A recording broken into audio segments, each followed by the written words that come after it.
အားလုံးပဲမင်္ဂလာပါ Zero Channel ကနေပြန်လည်ကြိုဆိုလိုက်ပါတယ်ဒီနေ့ကတော့ကျွန်တော်တို့ blur effect လေးအသုံးပြုပြီးမှကျွန်တော်တို့အခုလိုမျိုး design လေးတွေဖန်တီးကြည့်ရအောင်ပေါ့နော်ဟုတ်ပြီဒါဆိုရင်ကျွန်တော်တို့လုပ်ကြည့်လိုက်ရအောင်ပေါ့နော်ဟုတ်ပြီဒါဆိုရင်ကျွန်တော်တို့စလိုက်ရအောင်ပေါ့နော်ဒီမှာဆိုရင်ကျွန်တော်ကျွန်တော် document ကိုတော့ E4 ပဲယူလိုက်မယ်ပြီးရင် landscape ကိုယူလိုက်မယ်ပြီးရင်ကျွန်တော် create ကိုနှိပ်လိုက်မယ်ပေါ့နော်ဟုတ်ပြီဒါဆိုရင်ကျွန်တော်ဒါစဆွဲလို့ရပြီဒီမှာဆိုရင်ကျွန်တော်အရင်ဆုံးပါကိုဆွဲမလဲဆိုရင် background လေးကိုအရင်ဆွဲမယ်ပေါ့နော် background လေးကိုဆွဲဖို့ဆိုရင်ကျွန်တော်တို့က rectangle tool လေးကိုယူလိုက်မယ်ယူပြီးရင်ကျွန်တော်တို့က intersect ဆွဲနေရနေဟိုဘက်ကဒီအောက်ဆုံး down ကပေါ့နော်ဒီ intersect ကိုတွားပြီးမှဆက်ပေးလိုက်မယ်ဆက်ပေးပြီးလို့ရှိရင်ကျွန်တော်သူ့ရဲ့ face color ကိုကျွန်တော်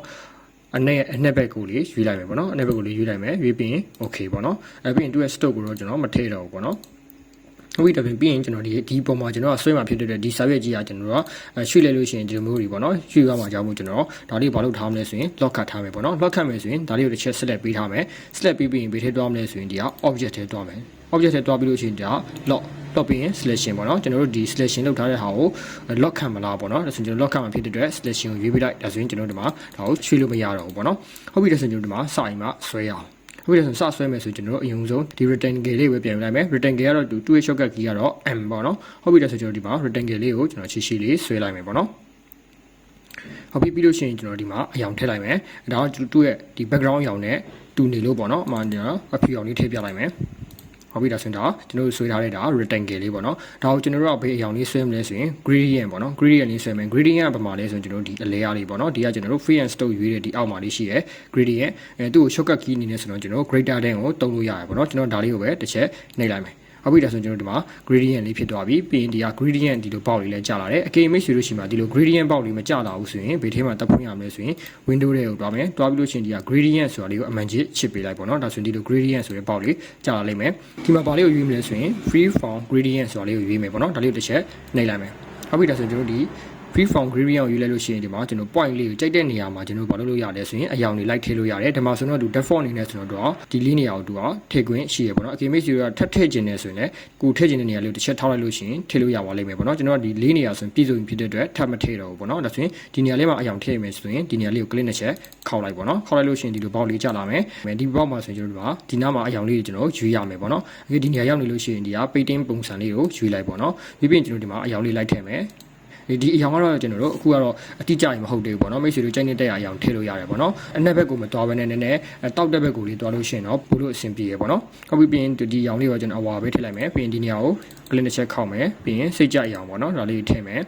ပြီးရင်ကျွန်တော်ဒီအရောင်လေးလည်းထည့်မယ်ဟုတ်ပြီဒါဆိုရင်ဒီလောက်ဆိုရင်အဆင်ပြေပြီပေါ့နော်ဟုတ်ပြီဒါဆိုရင်ကျွန်တော်တို့ဒီ rectangle တစ်ခုထဲမှာကျွန်တော်တို့အရောင်လေးတွေထည့်လို့ပြီးသွားပြီပေါ့နေ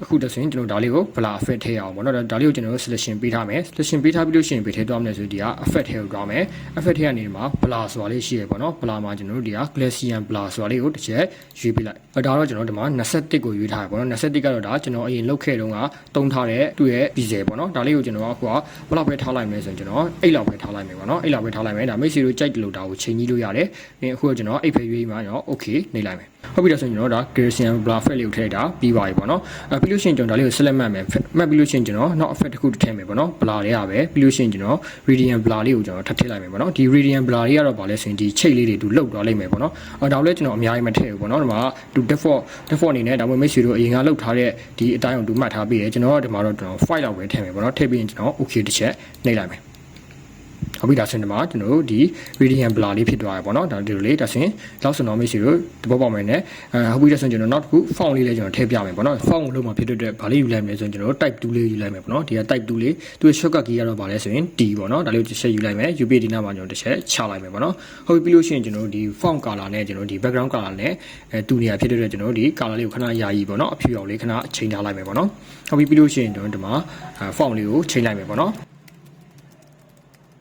ဟုတ်ပြီ blur effect ဆိုပြီးမှကျွန်တော်ချိန်လိုက်မယ်ချိန်ပြီးရင်ကျွန်တော်ဒီ font size ကကျွန်တော်လက်ရှိမှာဆိုရင်80ပေါ့နော်ဒီလောက်ဆိုအဆင်ပြေပြီဒါဆိုရင်ဒါလေးကိုကျွန်တော်တို့က color ထည့်ရအောင်ပေါ့နော် color ထည့်မယ်ဆိုရင်ကျွန်တော်ဒီကောင်ကိုဒီမှာ fade နေရနေတွားပြီးမှကျွန်တော် color တွေတက်ထည့်မယ်ဆိုရင်ကျွန်တော်ဒီအားလုံးကိုကျွန်တော်တစ်ယောက်စီပဲရတယ်ပေါ့နော်အားလုံးတစ်ယောက်စီပဲရတယ်ဒီမှာထည့်ကြည့်မယ်ဆိုရင်တစ်ယောက်စီပဲရမယ်ကျွန်တော်အခုလက်ရှိကဘယ်လိုထည့်ချင်တာလဲဆိုရင်ခဏမှကျွန်တော် rectangle ကိုလုပ်ခဲ့တယ်လို့ပဲကျွန်တော်တို့ gradient လေးကျွန်တော်ပြေးချင်တာပေါ့နော်ဒီလိုကျွန်တော် font လေးကိုကျွန်တော် gradient ပြေးချင်တယ်ဆိုရင်ဘာလုပ်ရလဲဆိုရင်အရင်ဦးဆုံးကျွန်တော် expand လုပ်ပေးရတယ်ပေါ့နော်ဒါဆိုရင်ဒီလို font လေးကိုကျွန်တော်တစ်ချက် select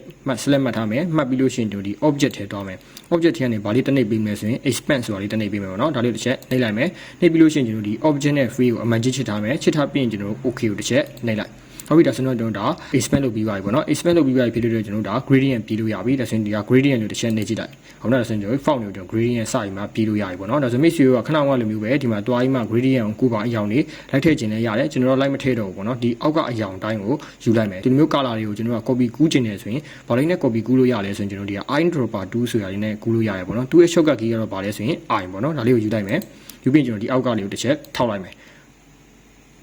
ဒါဆိုရင်ကျွန်တော်ဒီအောက်ကအရောင်တိုင်းသူကဒီ color လေးကိုသူယူသွားပေးရပေါ့နော်ဒါဆိုရင်ကျွန်တော်ဒါလေးကအဆင်ပြေသွားပြီဟုတ်ပြီဒါဆိုရင်ကျွန်တော်ဒီကောင်လေးကိုကျွန်တော်ဘာလုပ်တော့မလဲဆိုရင်စပြီးမှကျွန်တော် blur effect တွေစပြီးမှထည့်တော့မယ်ပေါ့နော်ဒါဆိုရင်ကျွန်တော်ဒါလေးကို selection ပေးထားမယ်ပေးထားပြီးရင်ကျွန်တော်ဒီက effect တွေကိုတွားမယ်တွားပြီးလို့ရှိရင်ဒီက blur လေးကိုတွားမယ်တွားပြီးရင်ကျွန်တော်ဒီက Gaussian blur ကိုရွေးလိုက်မယ်ပြီးလို့ရှိရင်ကျွန်တော်ဒီက